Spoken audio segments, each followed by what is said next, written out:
With the COP climate conference set to begin next week in Brazil, the European Union has reached an agreement on a new set of climate targets. But these goals are notably weaker than previous commitments, a move that's drawing criticism from environmental groups and raising questions about the EU's leadership on global climate policy. Analysts say the timing was critical. European leaders wanted to present a united front at COP. But behind the compromise lie deep divisions among member states, especially over the cost of the green transition and rising energy prices.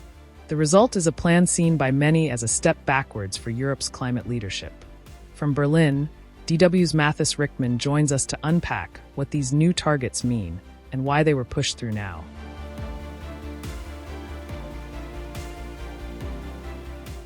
Well, the European Union is widely seen as sort of a forerunner on climate policy, or at least that's an image politicians here try to uphold. And at next week's COP conference, participating countries are asked to present plans on how they expect to cut emissions until 2035. So there was some urgency to have a plan ready for that if the Europeans still want to be taken seriously on the matter. The EU's new compromise suggests to cut emissions in the next 10 years between about 66% and about 72%. But that was just what was needed to present in Belém in Brazil next week. The bigger picture seen from here is that there is a new compromise on climate targets for 2040.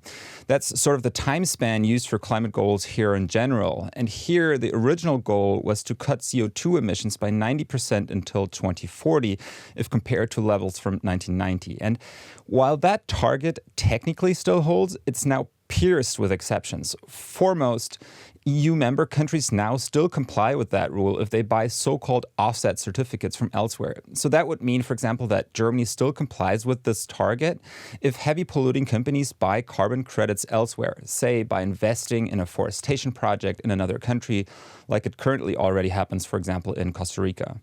Critics argue that that outsources some of the burden to cut emissions and that further exceptions to the rules water down the ambitions to reduce emissions in rich countries here in Europe.